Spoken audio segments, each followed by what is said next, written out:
Assalamualaikum warahmatullahi wabarakatuh. Perkenalkan, nama saya Fionita Sakina dari Fakultas Syariah dan Hukum, Program Studi Hukum Keluarga Islam dengan NIM 0501012138. Di sini saya akan membahas tentang fenomena atau kasus-kasus dalam bidang hukum keluarga Islam dengan judul otoritas orang tua dalam memaksa nikah anaknya yang berusia 21 tahun ke atas. Nah, kasus ini itu studi kasus di Desa Sibual-Buali, Kecamatan Ulu Barumun, Kabupaten Palas, yang tepatnya berada di Sumatera Utara. Oke, kita langsung masuk ke kasus detailnya. Jadi memang masyarakat dari Desa Sibual-Buali ini banyak yang dipaksa menikah oleh orang tuanya, dan mayoritas itu usianya 21 tahun pas atau ke atas. Dan pasangannya itu ya pilihan dari orang tua mereka sendiri.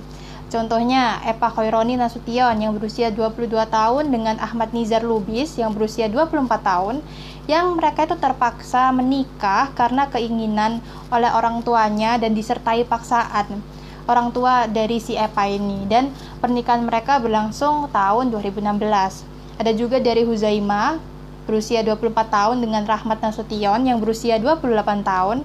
Mereka ini melangsungkan pernikahan dengan keadaan terpaksa dikarenakan orang tua dari si Huzaima ini suka terhadap si Rahmat Nasution. Tapi di sini belum diketahui sukanya mungkin karena akhlaknya atau karena material atau hal lainnya belum diterangkan di sini. Dan mereka melaksanakan pernikahan tahun 2016. Dan yang terakhir ada Sarnaida Lubis usia 28 tahun dengan Amrul Fahmi Hasibuan yang berusia 27 tahun.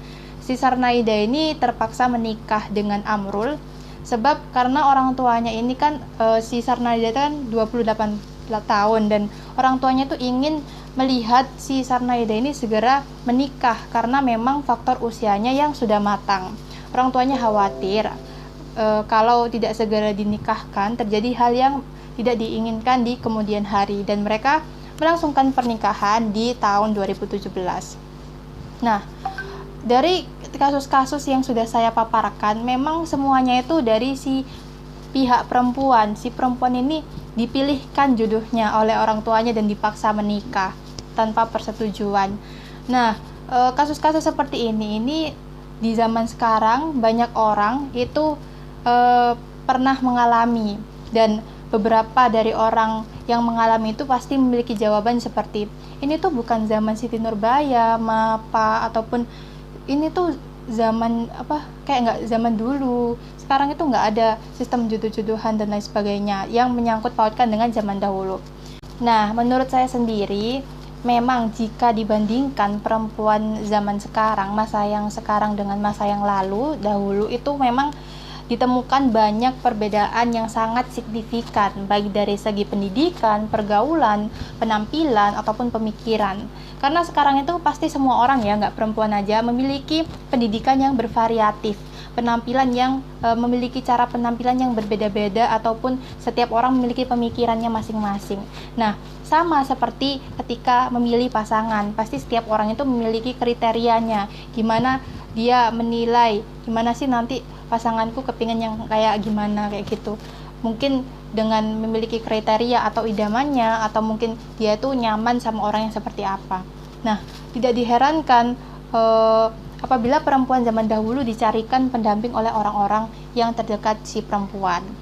Nah, pernikahan yang terjadi sebab adanya paksaan dari orang tua, sebagaimana kasus yang terjadi di Desa Sibual-Buali, berdampak pada sulitnya mendapatkan keharmonisan dalam rumah tangga dan sering terjadi pertengkaran walaupun tidak sampai cerai. Begitulah yang dirasakan oleh orang-orang yang dipaksa menikah di Desa Sibual-Buali. Sekiranya pernikahan itu tidak ada unsur paksaan, disertai desakan, tentu keharmonisan dalam rumah tangga bisa tercapai, sebab pernikahan itu mempunyai tujuan sendiri, yaitu ingin mewujudkan keluarga yang sakinah, mawaddah, warahmah. Selanjutnya, masalah utama yang akan kita bahas dan fokuskan terkait fenomena ini adalah yang pertama, mengapa orang tua itu bisa mengedepankan otoritasnya dalam memaksa menikah anaknya berusia 21 tahun di Desa Sibual-Buali. Yang kedua yaitu bagaimana sih tinjauan kompilasi hukum Islam, ilmu fikih, dan dalil-dalil Al-Quran terhadap otoritas orang tua ini dalam memaksa anaknya untuk menikah di usia 21 tahun dengan pilihan dari si orang tua.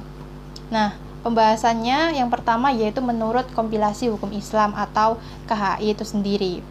Contoh-contoh kasus yang sudah saya paparkan sebelumnya menjelaskan bahwa pasangan yang dipaksa menikah oleh orang tua mereka berumur di atas 21 tahun atau 21 tahun itu sendiri, hal ini memang berbeda dengan apa yang diatur dalam kompilasi hukum Islam atau KHI yang mensyaratkan adanya persetujuan calon mempelai. Dalam pasal 16 ayat 1 dan 2 menjelaskan, perkawinan didasarkan atas persetujuan calon mempelai dan bentuk persetujuan calon mempelai wanita dapat berupa pernyataan tegas dan nyata dengan tulisan, lisan, ataupun isyarat. Tapi dapat juga berupa diam dalam arti selama tidak ada penolakan yang tegas dari calon mempelai wanita. Nah, berkenaan dengan kasus di atas bahwa anak yang dipaksa adalah anak yang sudah berusia 21 tahun, sedangkan anak pada usia tersebut sudah dianggap dewasa. Sebagaimana KHI dalam pasal 98 ayat 1 mengatur tentang batasan usia anak yang mampu berdiri sendiri atau dewasa adalah 21 tahun. Sepanjang anak tersebut tidak bercacat fisik maupun mental atau belum pernah melangsungkan pernikahan. Ini artinya bahwa anak yang dianggap dewasa atau sudah berusia 21 tahun ke atas, sepanjang dia tidak cacat, sudah dianggap mampu untuk mengatur dirinya sendiri, termasuk dalam hal memilih pasangan untuk dinikahinya tanpa harus dipilihkan apalagi dipaksa oleh orang tuanya. Selanjutnya, menurut ilmu fikih. Nah, otoritas orang tua dalam memilihkan pasangan anaknya ini dalam ilmu fikih termasuk dalam bab perwalian, di mana wali itu dapat diartikan sebagai seseorang yang bertindak atas nama mempelai perempuan dalam pelaksanaan akad nikah antara laki-laki dan perempuan. Dalam kajian literatur fikih, wali itu sendiri terbagi menjadi 5 bagian, yaitu yang pertama ada wali nasab, wali mujibir dan wali mujibir dan nasab mujibir, wali nasab biasa, wali hakim, dan wali muhakkam. Nah, yang akan kita lebih fokuskan di sini adalah wali mujibir dan nasab mujibir, karena pastinya berkaitan dengan otoritas orang tua dalam memaksa anaknya untuk menikah dan dengan pilihan orang tua sendiri. Dan pengertian dari wali mujibir ini sendiri adalah wali nasab yang berhak memaksa kehendaknya untuk menikahkan calon mempelai perempuan tanpa adanya izin dari yang bersangkutan mempelai perempuan dan dengan batas-batas yang wajar. Di sini jelas berbeda ya dengan menurut kompilasi hukum Islam yang barusan saya paparkan, yaitu jika dalam KHI itu ada syarat menikah yaitu dengan persetujuan dua calon mempelai. Kalau dalam ilmu fikih Islam itu malah si orang tua mempunyai hak sebagai hak wali mujibirnya untuk memaksakan kehendaknya menikahkan anaknya perempuan ini tadi atau calon mempelai perempuan, tapi dengan batas-batas yang wajar. Dalam pandangan mazhab Syafi'i, wali mujibir itu memiliki beberapa syarat, tetapi ada syaratnya wali mujibir ini sebelum melaksanakan wewenangnya sebagai wali mujibir. Persyaratannya itu tidak ada permusuhan antara calon pengantin perempuan dengan calon pengantin laki-laki, terus tidak ada permusuhan antara calon pengantin perempuan dengan orang tuanya. Yang ketiga yaitu calon suami semestinya yang sekufu atau setara. Lalu mahar yang diberikan harus tidak kurang dari mahar mithil. Mahar mithil itu mas kawin perempuan lain yang setara. Terus yang terakhir yaitu calon suami diduga tidak akan melakukan perbuatan atau tindakan yang akan menyakiti hati perempuan. Beberapa masyarakat kadangkala itu memandang bahwa perempuan tidak memiliki hak mandiri dalam sebuah pernikahan, sehingga apabila perempuan ingin menikah maka kewajiban orang tua adalah mencarikan pasangan yang tepat bagi anak perempuannya. Ini pemikiran masa dahulu yang kadangkala orang tua itu masih diterapkan di zaman sekarang. Hal yang demikian berbeda kepada anak laki-laki. Anak laki-laki itu memiliki kelonggaran untuk memilih pasangannya sendiri dan juga bisa menjadi wali nikah bagi dirinya sendiri. Menurut Imam Syafi'i, hak ijbar itu boleh dilakukan oleh orang tua perempuan sebagai bentuk rasa peduli dan tanggung jawab orang tua terhadap anak-anaknya. Namun kemudian konsep perwalian tersebut akan menjadi masalah apabila dalam prakteknya hanya dijadikan alat oleh orang tua yang tidak memiliki rasa tanggung jawab yang tinggi untuk memasung anak perempuannya dalam kerangkeng atau kehendak seorang bapak. Jika yang bapak atau orang tuanya sendiri. Jika yang demikian terjadi, maka kemudian si orang tua atau si bapak dari anak perempuan akan berlindung di bawah payung agama dengan nama hak ijbar. Oleh karenanya, Madzhab Syafi'i menegaskan bahwa seorang bapak itu apabila hendak menikahkan anak perempuannya, maka tidak boleh keluar dari syarat-syarat yang telah disebutkan. Menurut pendapat yang lain, dalam hal ini Al-Sya'rawi bahwa hak ijbar itu dilakukan oleh orang tua dikarenakan orang tua memiliki pertimbangan lain yang tidak hanya mengikuti perasaan semata, akan tapi orang tua itu memiliki pertimbangan yang lebih rasional. Karena apabila anak perempuan itu diikuti segala kemauannya, dikhawatirkan pilihan anak perempuan terhadap pasangan hidupnya tidak baik untuk masa depannya. Nah, sedangkan menurut pendapat Jamal Al-Banna, setiap usaha yang bertujuan untuk memaksakan pernikahan seorang anak perempuan kepada orang yang tidak dicintainya, maka hal tersebut bertentangan dengan prinsip-prinsip ajaran Islam. Hal itu karena Nabi pernah bersabda, nikahkanlah anak perempuanmu dengan orang yang dicintainya. Hadis riwayat Yakub bin Ibrahim.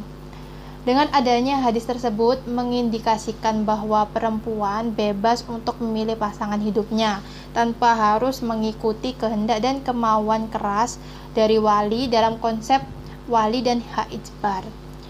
Husain Muhammad juga mengutip pendapat ulama fikih Wahab al-Zuhaili bahwa tidak sah pernikahan dua orang calon mempelai tanpa kerelaan mereka berdua. Jika salah satunya dipaksa secara ikrah dengan suatu ancaman, misalnya membunuh atau memukul atau memenjarakan, maka akad pernikahannya itu menjadi fasad atau rusak.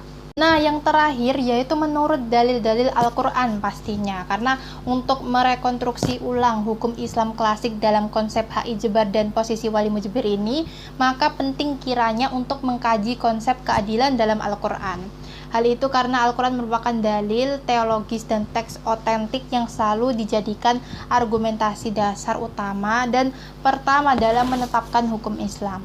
Konsep hak ijbar dan posisi wali mujbir seringkali dikaitkan dengan kehendak orang tua untuk memberikan pasangan yang terbaik kepada anak-anaknya, utamanya anak perempuan pastinya. Kehendak atau niat baik orang tua tersebut memang tidak dapat dipermasalahkan, mengingat pernikahan merupakan perjanjian suci atau mitsaqun ghalidha. Dalam Quran surat An-Nur ayat 32 Allah berfirman, wankihul ayama minkum wassolihina min ibadikum wa imaikum iyakunu fuqara yughnihimullahu min fadlih wallahu wasi'un alim. Di sini menjelaskan dan nikahkanlah orang-orang yang masih membujang di antara kamu dan juga orang-orang yang layak menikah dari hamba-hamba sahayamu yang laki-laki dan perempuan. Jika mereka miskin, Allah akan memberi kemampuan kepada mereka dengan karunia-Nya, dan Allah Maha Luas pemberiannya, Maha mengetahui. Nah, dengan adanya ayat tersebut menjadi dalil legitimasi untuk orang tua mencarikan pasangan untuk anak-anaknya. Sebenarnya ayat tersebut itu tidak mengandung problem, mengingat ayat tersebut adalah anjuran kebaikan untuk anak-anak oleh orang tuanya. Dan pastinya orang tua itu menginginkan yang terbaik untuk anaknya, apalagi dalam hal yang memang akan selamanya, yaitu pernikahan. Karena dalam pemilihan jodoh untuk menentukan siapa yang akan menjadi pendamping hidupnya kelak, kebebasan untuk memilih pasangan bagi laki-laki dan perempuan untuk mendapatkan ketenangan dan keharmonisan rumah tangga telah Allah gambarkan dalam Al-Quran sebagaimana firman Allah, min ayatihim an khalaqalakum min anfusikum azwajan litaskunu ilaiha wa ja'ala bainakum mawaddatan wa rahmah inna fi dzalika laayatil liqaumin yatafakkarun. Dan di antara tanda-tanda kekuasaannya ialah dia menciptakan untukmu istri-istri dari jenismu sendiri, supaya kamu cenderung dan merasa tentram kepadanya, dan dijadikannya di antaramu rasa kasih sayang. Sesungguhnya pada yang demikian itu benar-benar terdapat tanda-tanda bagi kaum yang berfikir. Surat Ar-Rum ayat 21. Nah, dengan adanya firman Allah tersebut, hak ijbar dan posisi wali mujbir itu tidak dapat dipertahankan di era sekarang. Hal itu karena memang bertentangan dengan prinsip kemerdekaan dalam hak-hak keluarga yang tertuang dalam hukum internasional hak asasi manusia seperti yang telah dikupas. Di samping itu, pemilihan jodoh telah ditegaskan dalam Islam melalui pernyataan Rasulullah SAW. Aisyah radhiyallahu anha itu pernah menceritakan mengenai kedatangan seorang perempuan muda bernama Khansa binti Haidam al-Ansariyah yang mengatakan, "Ayahku telah mengawinkan aku dengan anak saudaranya. Laki-laki itu berharap dengan menikahi aku, kelakuan buruknya itu bisa hilang. Aku sendiri sebenarnya tidak menyukainya." Lalu Aisyah mengatakan, "Kamu tetap duduk di sini sambil menunggu Rasulullah SAW ya." Lalu begitu Nabi datang, dia menyampaikan keluh kesahnya, problemnya. Nabi kemudian memanggil ayahnya, memintanya agar menyerahkan persoalan perjodohan itu kepada anak perempuan. Si perempuan kemudian mengatakan kepada Nabi, "Wahai Rasulullah, aku sebenarnya menuruti apa yang telah diperbuat ayahku, apa yang telah diperintahkan oleh ayahku. Akan tapi aku tuh hanya ingin memberitahukan kepada kaum perempuan bahwa sebenarnya para bapak tidak memiliki hak atas persoalan ini." Nah, dengan adanya hadis ini memberikan penjelasan bahwa sebenarnya Nabi Muhammad SAW itu memberikan kebebasan kepada perempuan untuk memilih dengan siapa dia akan menikah. Nabi Muhammad memberikan proyeksi kepada perempuan untuk berani memberi keputusan terkait persoalan keluarganya. Dengan demikian, Islam menjunjung kebebasan hak asasi perempuan dalam memilih dengan siapa ia akan menikah. Nah, dari berbagai perspektif dari yang saya paparkan, dari awal hingga akhir, memiliki kesimpulan yang pertama, alasan orang tua itu kenapa bisa mengedepankan otoritasnya dalam memaksa nikah anaknya usia 21 tahun di desa Sibual-Buali ini dalam pilihan pasangannya dari orang tuanya sendiri ini bervariatif tentunya. Ada yang memang menginginkan yang terbaik untuk anaknya seperti si Sarnaida yang berusia 28 tahun, yang orang tuanya ini ingin segera melihat ia menikah karena faktor usianya yang sudah matang. Orang tuanya khawatir kalau tidak segera dinikahkan terjadi hal yang tidak diinginkan di kemudian hari. Ada juga yang memang karena kehendak orang tuanya sendiri yang ingin si suami dari pilihan orang tua, mungkin dari si bapak atau si ibu. Karena faktor-faktor tertentu, mungkin karena akhlaknya atau budi pekerti ataupun orang tuanya yang memang menjadi teman semasa dulu lalu ingin menjodohkan, dan karena beberapa hal lainnya. Dan menurut saya sendiri sebenarnya biasanya apa yang dikatakan orang tua itu banyak benarnya jika memang orang tuanya itu benar-benar sayang kepada anaknya, ingin memberikan yang terbaik dan berlaku pada pemilihan pasangan ini. Jika memang dia itu dipilihkan, mungkin kita bisa menerimanya, kenalan terlebih dahulu kepada si pilihan orang tua, dan untuk selanjutnya bisa didiskusikan kembali dengan orang tua. Tapi jika otoritas orang tua ini dalam memaksa menikahkan anaknya dengan pasangan bukan karena sesuatu yang terbaik untuk anaknya, dan bahkan kebalikannya ingin yang terbaik untuk orang tuanya sendiri, menurut saya inilah yang harus dibenarkan, dan orang tua ini harus diberikan semacam nasihat oleh orang-orang terdekatnya. Kesimpulan yang kedua, adapun tentang tinjauan kompilasi hukum Islam, ilmu fikih, dan dalil-dalil Al-Quran terhadap otoritas orang tua dalam memaksa menikah anaknya dengan pilihan orang tua usia 21 tahun ini memiliki pemahaman yang bervariatif. Dalam KHI, pasal 16 ayat 1 dan 2 dan pasal 98 ayat 1 yang menjelaskan pertama tentang usia anak 21 tahun itu sudah dianggap dewasa, dan sepanjang dia tidak cacat sudah dianggap mampu untuk mengatur dirinya sendiri, termasuk memilih pasangan untuk dinikahinya tanpa harus dipilihkan apalagi dipaksa oleh orang tuanya. Dan yang kedua tentang persetujuan calon mempelai saat ingin melangsungkan pernikahan. Itu juga dengan dalam perspektif ilmu fikih, ada yang memang orang tua itu memiliki hak mujibir dalam memaksakan anaknya memilihkan jodoh anaknya, memilihkan suaminya untuk kehidupan berkeluarga. Dan adapun dalil Al-Quran itu memang ada ayat yang nikahkanlah anak-anakmu. Jadi kan itu perintah untuk orang tua agar menikahkan, tapi dengan memang batas-batas tertentu dan seharusnya atas persetujuan keduanya. Seperti itu. Jadi saran saya untuk semua perempuan yang sedang masih dalam aturan orang tua walaupun sudah berumur 21 tahun, cobalah kalian turutin apa kemauan orang tua terlebih dahulu dengan beradaptasi. Misal, dengan mencari tahu siapa orang yang akan dipasangkan dengan kita, latar belakangnya bagaimana, dan hal-hal lain yang mengenai orang tersebut, dan juga bisa mulai menjalin komunikasi. Jika dirasa cocok, maka bisa dilanjutkan ke jenjang yang lebih serius. Jika tidak cocok, bisa didiskusikan kembali dengan orang tua.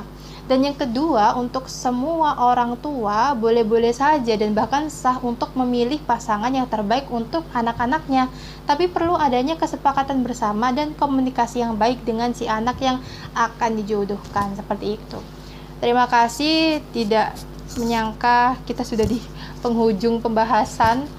Apabila ada salah kata dari saya mohon maaf sebesar-besarnya. Demikian, nun wal qalami wa ma yasturun, fastabiqul khairat. Wassalamualaikum warahmatullahi wabarakatuh.